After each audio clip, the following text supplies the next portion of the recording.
Keanu Reeves sat quietly at a small cafe in downtown Los Angeles, sipping his coffee as he skimmed through a book on mindfulness.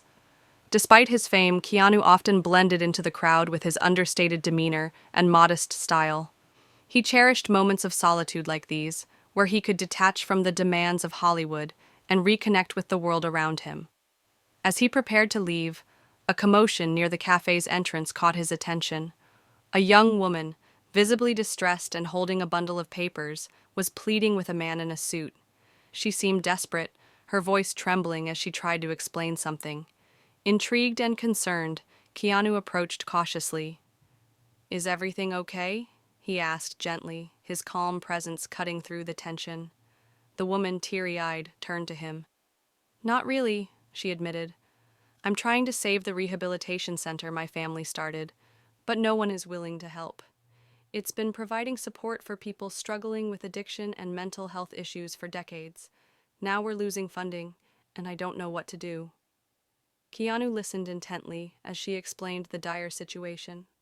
The center, called Hope Haven, had helped countless individuals rebuild their lives, but it was now on the verge of shutting down due to financial struggles and dwindling community support.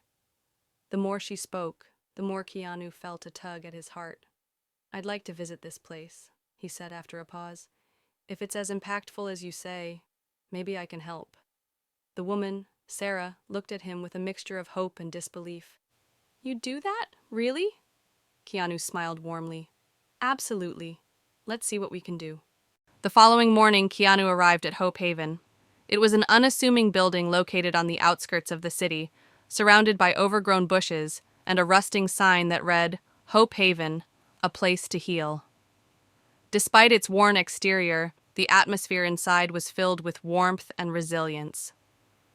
Sarah greeted Keanu at the entrance and introduced him to some of the staff and residents. Each person had a story. Some were recovering from years of addiction, while others were battling mental health issues. What struck Keanu most was their determination to overcome their struggles.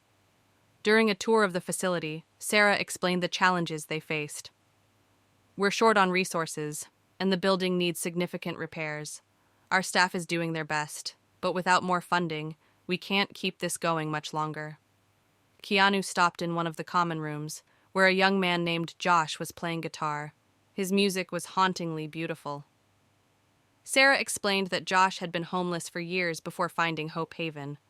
Now he was working on rebuilding his life through therapy and music. Moved by the stories, Keanu decided to spend the entire day at the center. He joined a group therapy session, listened to residents share their journeys, and even helped serve lunch in the modest kitchen. By the end of the day, he felt deeply connected to the place and its mission. As he left, Keanu turned to Sarah. "This place is more than a rehabilitation center. It's a lifeline. Let's figure out how to make sure it stays open." Keanu knew that saving Hope Haven would require more than just financial support. It needed renewed community engagement. Over the next few weeks, he worked with Sarah and the staff to organize a fundraising event that would not only raise money, but also spread awareness about the center's work. Using his platform, Keanu reached out to his network of actors, musicians, and philanthropists. He personally called friends like Sandra Bullock and Carrie-Anne Moss, asking them to lend their support. Many agreed without hesitation, touched by Keanu's passion and the cause he championed. The event, called A Night of Hope, was set to take place at a local theater. It featured musical performances by residents, testimonials from those who had benefited from the center, and an auction of donated items, including memorabilia from Keanu's own movies. As the event approached, Keanu spent hours rehearsing with the residents. Josh, the young guitarist, was set to perform an original song he had written about his journey. "You've got this," Keanu told him during one of the rehearsals. "Just be yourself, and people will feel your story." The night of the event arrived, and the theater was packed. Keanu opened the evening with a heartfelt speech about the importance of empathy and second chances. "Places like Hope Haven remind us of our shared humanity," he said. "Everyone deserves a chance to heal and rebuild." The night of the event arrived, and the energy in the air was palpable. The theater, a historic building with grand chandeliers and red velvet seats, buzzed with excitement. Outside, a glowing marquee announced, "A Night of Hope," in support of Hope Haven. Crowds gathered early, a mix of locals, philanthropists, and even a few celebrities who had answered Keanu's call. Backstage, the residents of Hope Haven were a bundle of nerves and excitement. Josh sat on a folding chair, tuning his guitar for the 100th time.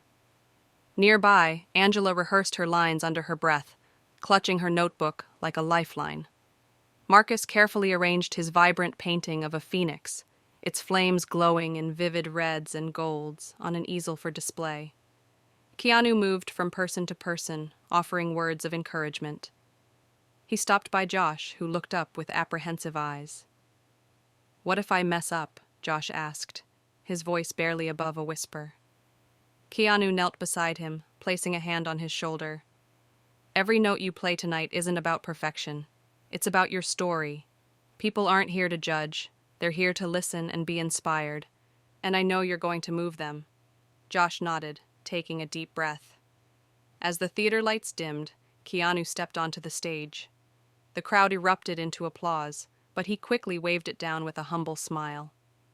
"Thank you for being here tonight," he began. "Hope Haven isn't just a place, it's a lifeline. It's where people rediscover their worth and strength. Tonight, you're not just spectators, you're partners in creating change." The first performance began. Angela stepped into the spotlight, her hands trembling slightly as she gripped the microphone. She recited a powerful poem about addiction and redemption, her voice gaining strength with each verse.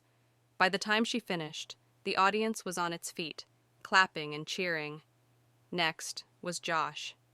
He walked on stage, visibly nervous, but as he strummed the first chord of his guitar, something shifted. His song was raw, a hauntingly beautiful ballad about loss and finding light again. Tears streamed down faces in the audience, and when he finished, the applause was deafening. Keanu stood backstage, clapping the hardest of all. Between performances, Keanu introduced the auction. With his trademark humor and charm, he described each item. A motorcycle from his personal collection sparked a bidding war, while Marcus's painting of the Phoenix sold for far more than anyone expected. The highlight of the night came when Josh, inspired by the evening's energy, decided to donate his guitar. It was auctioned off for an astonishing amount, the crowd recognizing its symbolic value. The grand finale brought all the residents together for a group performance, singing a song about hope and new beginnings. Keanu joined them on guitar, his presence blending seamlessly with theirs. The theater was filled with music, laughter, and applause, a celebration of unity and resilience. As the evening wound down, Sarah found Keanu amidst the crowd and embraced him. Her voice cracked with emotion as she said, "You've given us more than just a chance. You've given us hope." Keanu smiled, his eyes soft with humility. "You already had the strength," he replied. "Tonight just showed the world what you're capable of." In the months that followed, Hope Haven underwent a remarkable transformation. With the funds raised, they were able to renovate the building, hire additional staff, and expand their programs. The center now offered workshops in art, music, and job training, giving residents even more tools to rebuild their lives. Keanu continued to stay involved, visiting regularly and mentoring some of the residents. Josh, who had gained confidence from his performance, started teaching guitar lessons at the center and even recorded a small album with the help of local musicians. One day, during a quiet moment in the garden, Keanu sat with Sarah and reflected on how far they had come. "This place isn't just about healing individuals," he said. "It's about healing a community." Sarah nodded. "And it's because of you that we were able to do that." Keanu shook his head. "It's because of all of us. I just played a small part." As he walked through the center one last time before heading back to his busy schedule, Keanu felt a deep sense of fulfillment. Hope Haven was thriving, and its impact was spreading far beyond its walls. It was a testament to what could happen when people came together with compassion and determination.